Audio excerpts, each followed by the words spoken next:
Welcome to LiveDaf, your online Daf Yomi Shir. Shalom Aleichem. Welcome back to today's Daf, Maseches KEREISOS Daf Zayin. We'll begin around 10-11 lines from the top. Tane Rav Chananya, Kamed Rav. He presented a halacha, a brisa to Rav. So, as we learned many times, we're not meant to misuse the shemen hamishcha, the fragrant oil, which is meant specifically for kohanim gedolim, for anointment of kings, etc. Now, suppose the oil had been applied properly to a kohen gadol for anointment purposes. Now, can the kohen take that oil off his head and smear it somewhere else on his body? Minayin the kohen gadol. How do we know that if a kohen gadol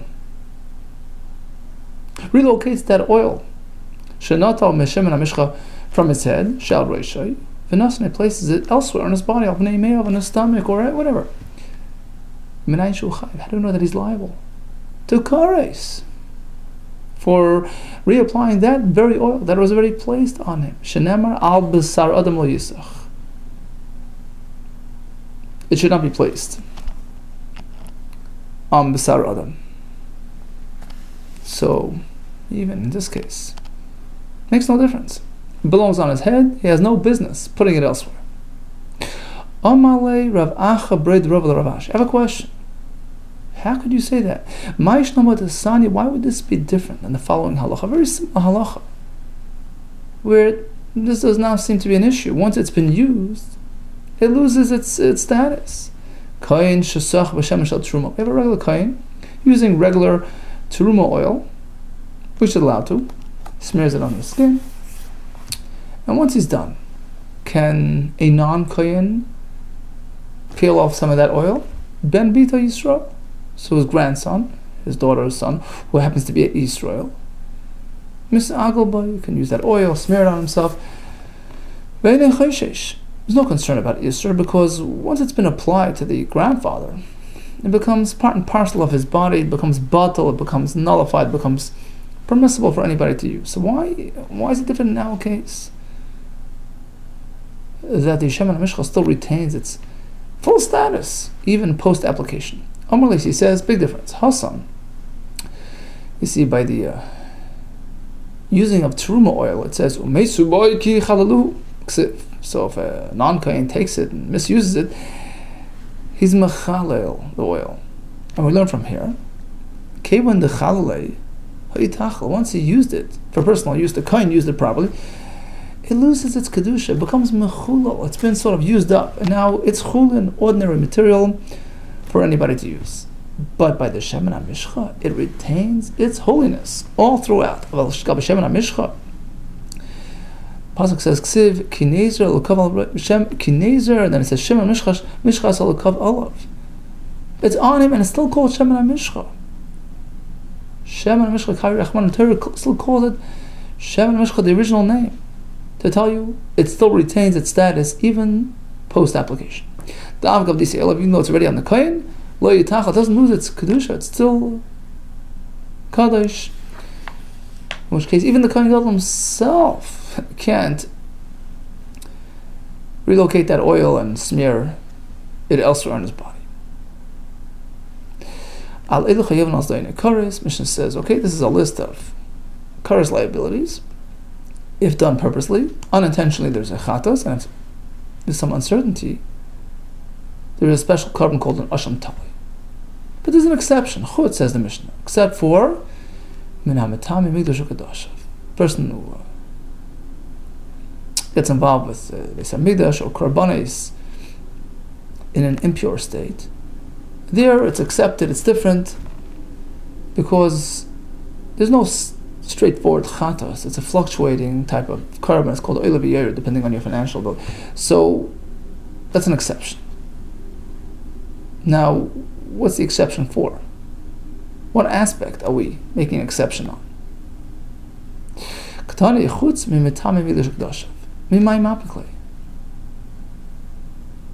What are you making exception regarding? Which halacha doesn't apply? We have three possibilities. B'mezid is kares, b'shegit is a chatos, if there's a safek asham tali. So which one does not apply to migdash u'kedash? The Mishnah means like this: chutz mimtam migdash u'kedash, except for these cases, she'im ein maybe asham tali. There is no asham tali in that case, because asham tali is specific to a kares chatos equation. But here, where there's no chatos, it's a different type of korban b'shegig, there's no asham tali as well. Asks the Gemara, why is there only one exception in the Mishnah? We have another one. The Mishnah could have stated as well, chutz mimisha avar alav yom kippurim. Let's say a person was involved in a safek chet, which typically would trigger asham tali. Now, he experienced Yom Kippur. Yom Kippur covers it. It exempts him from asham tali. Shein maybe asham tali. Once he passes Yom Kippur, he's potter. So it's another example of an asham tali which does not apply. Amr shlakish kiktani. You're right, but the Mishnah is not talking about such a case. The Mishnah is talking where the sin is still active. He walked into the Mikdash inappropriately, the sin is there, but the Torah says no asham tali in that case. As opposed to a fellow who was involved in a different type of uncertainty, a different type of aveira, where he's chayv and asham tali. But he passes through Yom Kippur. Avar alav yom kippurim, in that case, the sin is gone. It evaporates. Yom Kippur covers it. Less l'chato, the chakiper the Yom Kippurim atone for it. That's why it doesn't belong in the Mishnah. The Mishnah is talking with the chet is still real, it's active. It's a concern, but happens to be there's no asham tali system by the metam and migdash u'kedash. But in a standard asham tali obligation, it's just that he experienced Yom Kippur atones for it. Substitutes for the asham tali. Rabbi Yechon, I'll give you another example, another answer to your question. Why don't we mention Yom Kippur? Why doesn't Yom Kippur addresses asham tali obligation? We're talking that he's rejecting Yom Kippur. The Ka'amar, his fellow, saying, I don't believe Yom Kippur, it's not going to work. So he's not really atoning, he's not really submitting to the system, he's not repenting. And therefore, even if he has a change of mind and he gets serious again after Yom Kippur, Yom Kippurim, it's too late. He has to bring a real korban now, because Yom Kippur could not address his situation since he wasn't agreeable to it. He wasn't accepting of the Yom Kippur atonement. Rish Lakish disagrees. He says, Savar mevayit nami mechaper Yom Kippurim. Even if this fellow is not in the proper mindset, Yom Kippur overrides it. The power of Yom Kippur is so strong that it atones even for this fellow. We've looked, really, this is an old machleka, well-known machlekes, whether a person is unagreeable to a system of kapara, what happens? Does he benefit from it or not? So we shift to a chatas, a korban. However, a fellow gets up and says, "Loi is chaper li chatas." I'm bringing a korban. Maybe somebody forced him to bring it, or Adam testified that he's not interested. He says, "I don't want the chatas to atone for me. I'm not interested." Does it work or not? Do we need his submission or not? Abai Amar, okay, you don't want it, you don't have it. Ein mechaperes. Rav Amar mechaperes, it does work, despite his non-cooperation. Now, if this fellow is yelling and screaming, "Don't bring the korban, I don't want," you can't bring it against his will. All agree it doesn't work. The pasuk has to be a willing offering. We're speaking. He's agreeable to the offering. He says, "Yeah, put it on the back, but I don't need the kapara. I don't want the kapara." That's the machlekes. Abaye Omar ein mechaperes, it doesn't work. The Omar lo yisachaper is not willing to accept the kapara. Rabbi Omar mechaperes, irrespective of his attitude. Kivin Omar tikrav kapara meila also, since he's consenting to the actual akrav, but the kapara happens automatically, whether or not he's open to it. But Rabbi himself conceded to Abaye that it doesn't work. Because we're going to find elsewhere regarding Yom Kippur, it doesn't work. So likewise by the chatas. Kedesanis we have on Brisa. What happens in a similar situation in Yom Kippur? He's unagreeable to the kapara. He's a mevayit. Yachol yehiyah Yom Kippurim b'chaper. al shavin vel she'ein shavin. Do you think Yom Kippur could atone for a person who does teshuva and even one who does not? Vidinu. The answer is we're going to learn it from the korban, from chatas, which only works if the fellow is cooperating. We find that chatas and asham is machaper. And likewise, Yom Kippurim is also machaper. We compare the two. Chatas v'asham ein machaper elal shav. Just like chatas v'asham only work if we do teshuva. Rashi Mesachas Shavuos brings the pasuk v'svados chatas. Of course, the person has to confess and be open to the effect of the korban. Likewise, Yom Kippur only benefits a Baal Teshuvah. Af Yom Kippurim ein mechaper elal shavin. Lo, who says you can compare the two? Im amras b'chatas v'asham, maybe a chatas and asham are not as powerful as Yom Kippur, because at least by the chatas we know that it's only mechaper on a shogeg, on a mistake. Shein mechaper on a mezid k'shogeg. It doesn't work on a mezid, as opposed to Yom Kippur. Yom Kippurim, which has a stronger power of atonement. Shemachaper even on amazing, just like k'shogeg. If so, maybe you can atone for even a non-repenting person. Since it can address amazing like a shogeg equally, mechaper even al shavin al shein shavin. The answer is ach. The pasuk regarding Yom Kippur begins with the word ach, which is a limiting phrase, chalak, of a distinction between a repenter and non-repenter. Now let's just go back and try to define these terms in the Brisa. What does shavin mean? What does she'ein shavin mean? My shavin v'she'ein shavin. Elam doesn't mean, shavin means he was an accidental sinner, b'shogeg. Elam shavin means shogeg, v'lo shavin means he did it purposely, amazed. No, that's already been covered in the next part of the Brisa where we address shogeg and amazed. Obviously this is a different, we're referring to a different thing. Haktani already said in the Brisa, loyim amas b'chaz v'asham, that's mechaper amazed k'shogeg, and not mechaper amazed k'shogeg. So we discussed amazed and shogeg. Evidently this is a different element. Ella rather, perhaps it means like this. He converted, left the Jewish way of life. Ella ki hada ula. Amar B'yechon, as Ula quotes Rabbi Yechon regarding a korban.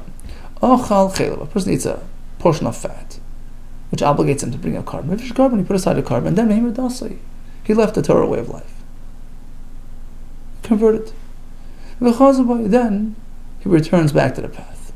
So, for a given time, that korban was owned by a mumar, a meshumad, who cannot bring korbanos. So now that he's back on track, what's the status of that korban? Since it was rejected for a certain time, it gets stamped as rejected permanently.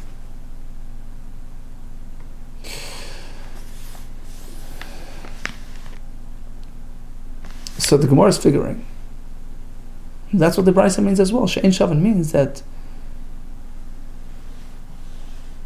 he was a mumar. He had left the Jewish way of life.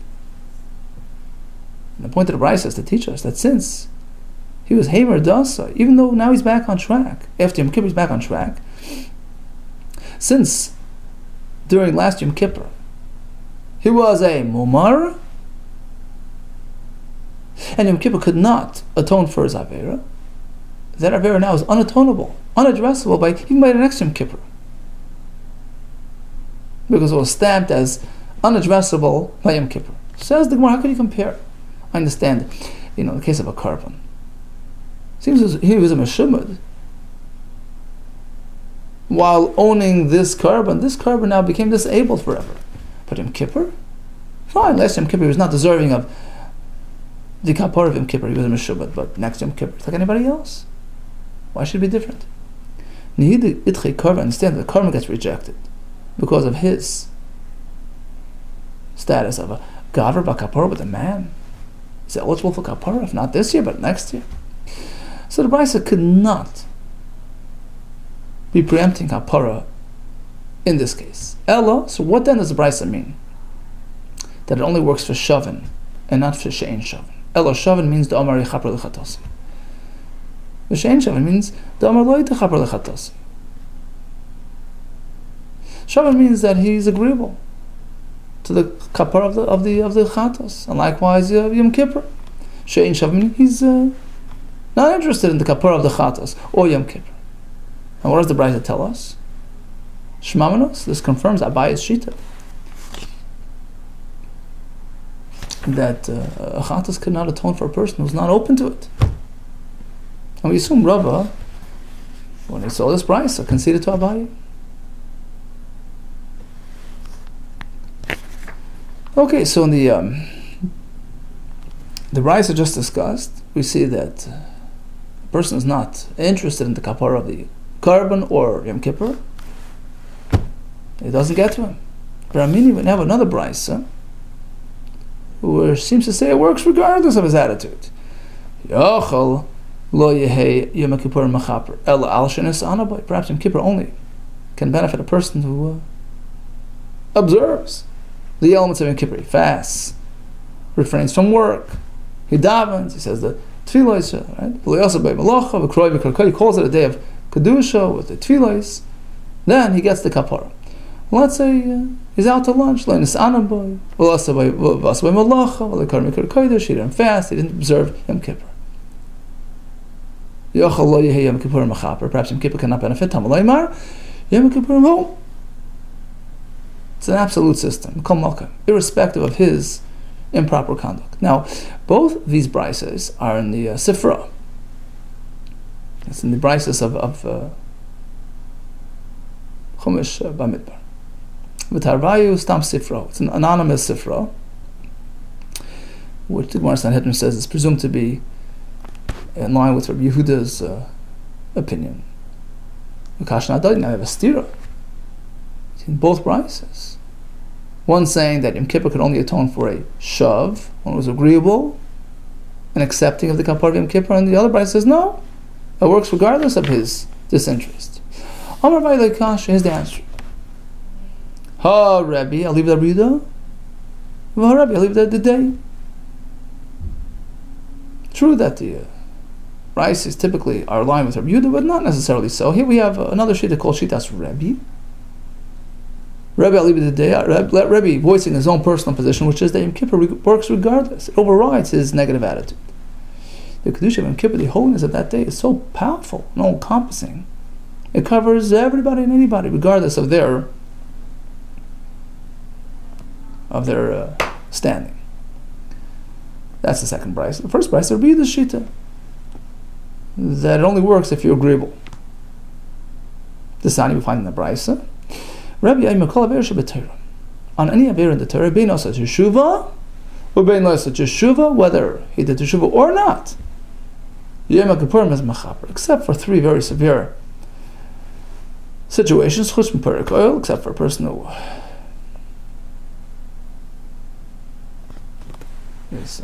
rejects all the mitzvahs, Megal upon B'Torah, or he misconstrues the meaning of the words of Torah in a negative way. He hides his bris milah. Shemasa tshuva, in this case, you need to tshuva. In that case, Yom Kippur mechaper olav. V'imla, but otherwise, ein Yom Kippur mechaper. Okay, so that's the answer. It's machlokes tanaim.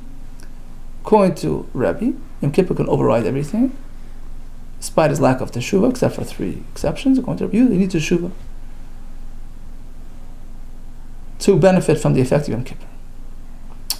Rava Amar Hava Rabbi Alib Nafshay. No, both prices are in line with Rabbi. That Yom Kippurim works even without the Shuvah.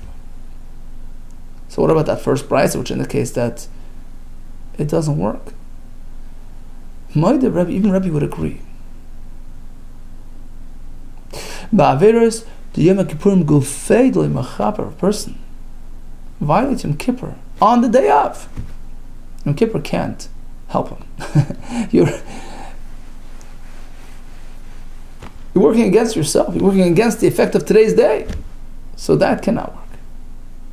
And that's all the Rice is talking about. In general, a regular Avera, all year round Avera, Yom Kippur can take care of it despite his lack of teshuvah. And I'll even prove it to you. That what? that today's, the Yom Kippur Avera itself cannot be atoned for by the Yom Kippur. Because otherwise, how does a person ever get Koros in Yom Kippur, according to Rebbe? For eating, for doing Malach Yom Kippur. As he's doing it, automatic Yom Kippur takes care of it.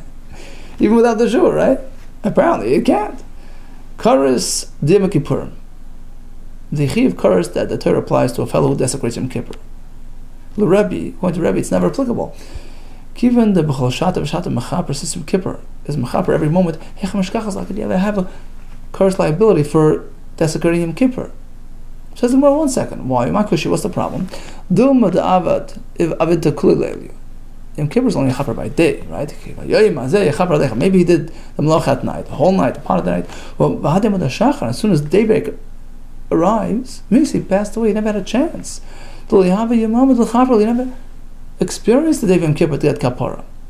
Okay, that explains applying Koros for a nighttime violation, but Koros the Imam, could you have a Koros for a daytime violation? And clearly, if you look at the Gemara in Yuma, there's a pasuk that there's Koros for daytime violations. Well, as soon as he's doing Malach, automatically the Yom is Machaper. My kushi, what's the problem? I'll give you an example. Perhaps he died as he was eating. He didn't have a moment between the Chet and his death to have Yom Kippur address it. As he was eating his bread, he was choked on a piece of meat, and he died on the spot. He didn't have a moment of daytime, post-sin, right, to get kapara. Now another example, the Abd Abitei, he was doing work with a shovel,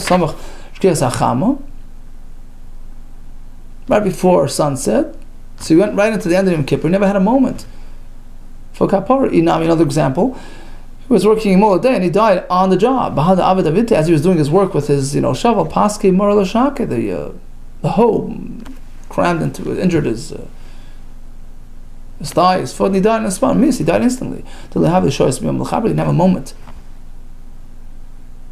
for Yom Kippur to be mechaper. So basically, we have no raya to this point that Yom Kippur cannot atone for today's sins. Maybe it could, as long as there's a free moment after the Chet to have Yom Kippur take care of it. Okay, so let's just go back. We had a Mishnah. The Metame Mikdash Kedusha does not have Hashem Tali. What about Yom Kippur? Doesn't that atone for Hashem Tali as well? So Shalkish says he does, but we're not talking about that type of. It's not an exception. Yom Kippur just takes care of it. It sort of acts as a substitute for Hashem Tali. That's why it doesn't belong in the Mishnah of exceptions. Mechan says we're talking that he's mavayit. He's unagreeable to the effect of Yom Kippur, and that's a big discussion. Machlokes Abaye Rava, perhaps there's Machlokes Tanaim, Rabbi and Rabbi Yehuda, whether or not these things can work even without his cooperation. Continues the Mishnah. V'chachamim ayman af ha'megadev. Also, a megadev is exempt from a chatos, in contrast to the earlier opinion in the Mishnah, which is actually Rabbi Kiva's opinion, that there is a chatos for megadev. For one who curses, chas v'shalom, we call it a bracha, as a euphemism. He's mevarech Hashem. So why does chachamim prefix with an af? Af hamagad also, in addition to what? What else is exempt from chatas? What other item are they disputing? My af hamagadev. What's the also hamagadev?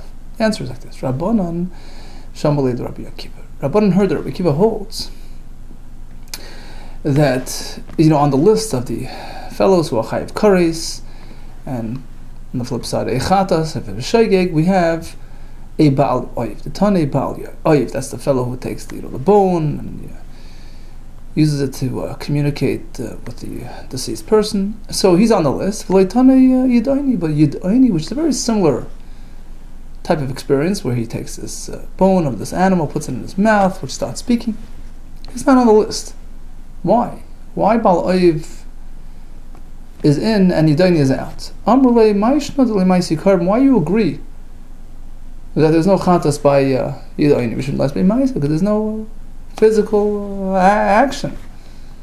The bone starts speaking on its own. So Megadef Namas be Maisa, just like you can see to us. There's no chatas. If it's a non-physical Masa-related transgression. Likewise, Megadef, which is just speaking. Dibor. It's not considered a Masa. Megadef nonetheless, but Masa. There's no Chatas there either. Whereas Rabbi Akiva disagrees. He says, Yidaini is so below the threshold of Masa, it's so non-involving. He's just causing the bone to... That's not a Masa, but speaking, his lip movement is considered a Masa, sufficient to generate a Chatas. So furthermore on this topic, we have a Bryce. Megadef may be carbon, hoil of an Emma Karis. Rabbi Akiva says, look, notwithstanding the fact that a Megadef is a very low level Masa, but I'll prove to you that there is Karis and there is a Chatas. So he says like this: Megadef has Karis associated with it. There's Karis stated by the Megadef. Furthermore, we have the words Chet Yisa. Chet Yisa is found actually by the fellow who disregards the Korban Pesach. And soon the Gemara will explain how this comes into the discussion. Says the Gemara Klalahu. So just because there is Karis stated by Megadef, why would that automatically indicate that there's a Chatas if done b'shegig? Is that an automatic, flip side of Klalahu? Koleicha dechsib be'karis ma'aseh carbon. Whenever there's carbon for mezid, there's karis for mezid, there's carbon for shegig. It's not an absolute rule. What about carbon pesach and mila? If one disregards it, there's karis, but there's no chatos option for those two. But pesach and mila dechsibu karis. The Torah applies karis for mezid, violations of these transgressions. Really ma'aseh carbon, all agree there's no carbon. So, likewise by Megadef, just because there's karis associated with it, who says that automatically denotes chatas as well? Rabbi Akiva meant like this: Megadef may be carbon. I'll tell you why. There's a carbon by Megadef. Hoil uvaboy karis v'malkim carbon. The Rabbi Akiva. Since the reference to karis by Megadef is actually within the context of a discussion in the Torah about karbanis. So what does that tell us? Because Savar Miku, the boy Michtav Karis Balmer, Kiva holds, look, I could have said the Karis for Megadef elsewhere. Why did it say it over here? Uksiv Karis Malkim Carbon says it near the discussion of carbon is Shema Mina, it's coming to teach us. He's an exception, Maisi carbon. He brings the carbon despite the fact that it's a very measly Maisa. And we learn from here that Yechayiv a carbon Chatas, even though it's not a true, Lav Sheish B'Maisa. And the Brisa continues. Who's speaking here? Who's making this point? Asan Rabbanan. That's actually Rabbanan speaking. So we shift gears. Rabbanan respond to Rekiva. You're saying that Megadef, which is Mavarech Hashem, brings a carbon because of your whole calculation. Guess what? Megadef doesn't even mean Mavarech Hashem. Megadef in that pasuk means a person who has a Zara. It's a whole different story. Of course there's a Maisa, of course there's a Chatas. But Mavarech Hashem, that's not an adequate Maisa. It doesn't trigger a carbon. So basically two ways to understand the word Megadef. You really think Megadef means Mavarech Hashem? And you're proving from there that Mavarech Hashem brings a carbon? No, Megadef over the Zara. And that's why there's a carbon. But Mavarech Hashem, there's no carbon. Ella Karis, Mavarech Hashem and Noah. Okay, so according to Rabbanon, how do we know to apply karis by Mavarech Hashem? If this pasuk, which talks about karis, is not talking about Mavarech, for that we need Exer Shavak. Ksiv Mavarech Hashem v'nasa chetay. We have another pasuk which says a person applies a klala to heaven v'nasa chetay. Ksiv, and by the Pesach it says chetay yisa. Similar expression. We connect malahal on karis, on karis, just like there's karis over there, there's karis over here. So bottom line, there's certainly karis from Mavarech Hashem. What about a chatas for shogeg? Rabbi Akiva says yes. Rabbanan say no. Tan Rabbanan comes another brisa regarding Megadef. Es Hashem or Megadef. What is Megadef? Isi ben Yudaimer. That's Mavarech Hashem. He touches the core of our existence, of our source of our existence of Hashem. Ka'adam el-Chaberei. Megadef and Megaref are sort of interchangeable. The Dal and the Reish are very close in expression. So we read it like Megaref, scraping off. Like Reuben tells Shimon, Girafta Sakara, you cleaned up the plate, like you scraped it out. You diminished it. Likewise, Megadef is Megaref, is Megadef is Hashem, because Megadef means Mavarech Hashemu, which is a very severe sin. Mavarech Hashem. Rabbi Elazar ben Azariah Omer, no. Megadef means Avodah Zarah, which, as terrible as it is, but it's not on the same level of severity as Mevarach Hashem. You're not touching the core, you're not scraping away Chas v'Shalom. Like Reuben tells Shimon, Grafta Kar, you cleaned it up. You left me nothing, you left no food in the plate. But you didn't diminish the plate itself. Because Sabar Megadef, he learns that Megadef means he worships idols, so he sways straight, but he didn't actually negate Chas v'Shalom Hashem directly. Tanya Yiduchon, the Brayos says Hashem. The Pasuk Hashem is Megadef. What is that talking about? What is it talking about? Idol worship. Actually, it's going on Mevarach Hashem al Baal Kosev. It's applying curse to Mevarach Hashem. Says the Mishnah. We talk about a woman who gives birth, a Yeledis. So at the end of her, of her count of her days, she brings a korban. She brings a keves, a sheep for an oila, and a bird as a chatos. Now, if she can't afford, she brings a pair of birds, one for a chatos, one for oila. Says the Mishnah, we have three categories. Sometimes she knows that she's chayiv, so she brings it, the chatos and the kayhanim eat it like any other chatos. Sometimes she's exempt, because what she experienced does not count as a true birth. And a third list of cases, it's a suffix, it's an uncertainty. We're not sure exactly how to define this experience. So she brings it, but it's not going to be consumed by Kayhanim. We'll throw it into the drain like we had in Masechah Tmura at the end over there. So three categories. Yesh Maviyas Korban V'nechel. Someone will bring a korban chatas which is consumed by the Kayhanim. It's a proper korban, a successful korban. Yesh Maviyas Korban. Some bring V'nechel. It's not going to be eaten. It's called a chatas habala suffix. Yesh Maviyas. Some don't bring at all. Maviyas Korban V'nechel. Which ones bring a proper, definitive korban? Amapelos come in behema chayiv oif. She miscarries a form which looks like a behema chayiv oif. Divrei Meir, because he holds that even though it doesn't really have a human look to it, but since the pasuk refers to them as being created by yitzer, which is a similar term used by humans, so they have the status of yitzira. If it has an appearance of any of these, it qualifies as a Leda experience, which triggers a korban. No. Shehiba Mitzvah Sodom has to have human form. Hamepelas sandal. She discharges a deformed type of fetus. Some say like sandal, like some sort of sea creature, a shilya, or an embryonic sac, which is presumed to have contained a fetus, or contains a fetus, material, or shefir merukim, some sort of skin, leathery type of concoction, which has in it, limbs form, so it looks like a human-like form. Or if she has a leda, but it wasn't a natural birth, the fetus was taken out piecemeal. Likewise, even a maidservant, a goyish maidservant owned by a yid, if she miscarries, all these cases, they're chayiv a proper korban. In the following cases, they bring, but it's not going to be eaten because we treat it as a suffix of uncertainty. Let's say she discharges something, she miscarries, we're not sure what it is, does it qualify as a leda or not? Or, we have two women who miscarried. Achas mimin ptur, v'achas min chayva. One, we know, was a proper birth, and one was not. And they got all mixed up. We don't know who's who.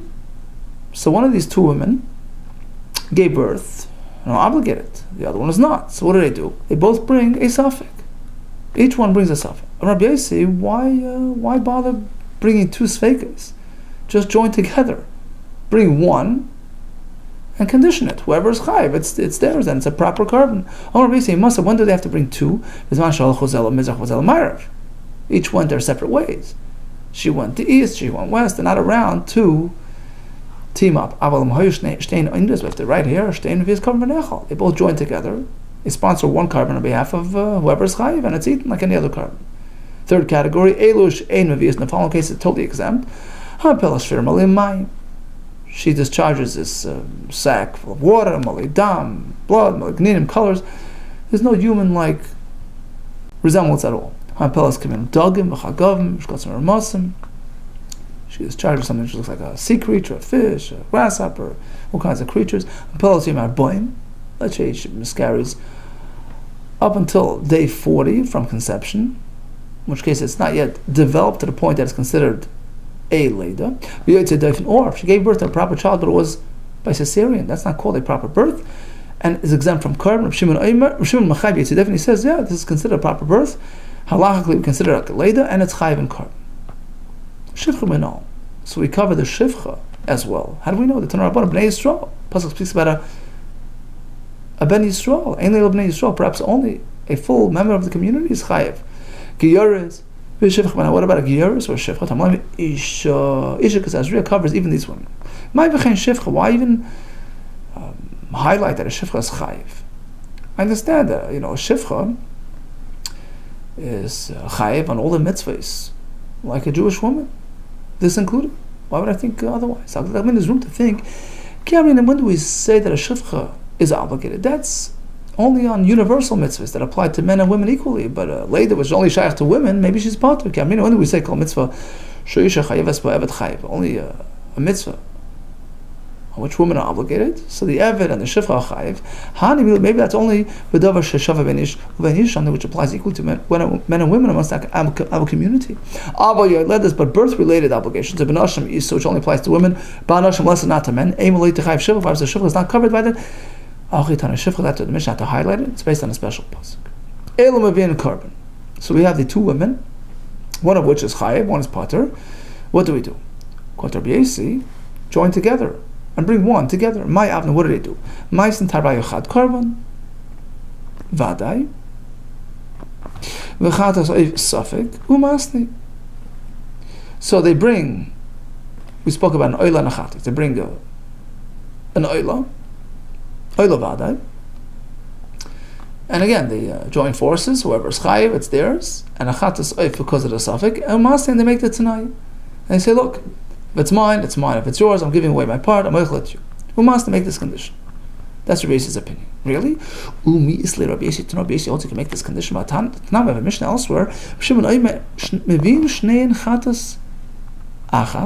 Let's say a similar encounter happened to two, people perhaps ate something forbidden.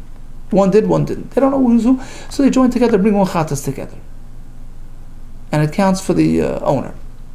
Rabbi Yosef, you can't have two people bringing the same chatas. Rabbi Yosef, no, clearly Rabbi Yosef does not hold of this joint carbon. Amar Rava, here is different. That's when he's trying to atone for a sin. You can't, bring such a joint carbon, but by mechusak kapara, where it's not to atone for a sin, it's a woman who gave birth. It's just to cleanse her, to give her access to korban. It's a whole different system. There you could join forces, and it will be applied to the rightful owner. My time. What's the difference between a regular chatas and this one? By an ordinary chatas, there's a precondition. A person has to have awareness. I ate it, I'm high, I bring a korban. You can't have two people who are unsure, bringing and conditioning. It has to be definitely yours, without any ambiguity. But here, the point of the woman bringing this korban is to give them access to korbanos. The Tani is safe. As Rabbi himself said over there in that price, it depends. You want to join forces? Depends. If it's coming to atone for a sin, that you can't combine. That implies that otherwise you could, such as in our Mishnah. So one example of exemption is Yitzhak Daifin. Shimon Machai he says Yitzhak Daifin is chayiv, consider a laid. My time to Shimon Wine or Shlokish, Amakra, you keep a teilaid. The extra word teilaid is Larabis, laid about Acheres, a different type of birth. What's that other birth? Yitzhak Daifin by cesarean. But Rabbanan, my time, according to Rabbanan, why is the Yitzhak Daifin not considered halachically like a proper laid regarding these halachis? Rabbanan, my time, Rabbanan Patish. Look at the pasuk. And we learn that the Leda and the place of conception happens at the same place. She has to birth the same location that she receives the zera and conceives, and that's considered a proper Leda. But otherwise, it's halacha, not regarded as a Leda, regarding many halachas, including the korban Leda. Okay, so we had a Mishnah with a Gemara presenting three categories of women who gave birth. In some cases they're chayiv korban, some cases they're pater, some cases they're safek. Can two people join forces? According to Tanakama, each one has to bring their own. Basic, you can join forces. It's only by chatas you can't, but by leda, which is merely a mechuzak kapara situation, they can join forces and have it applied to the rightful owner. Okay, we'll continue Be'ez Hashem tomorrow. All the best to you and Hatzlacha.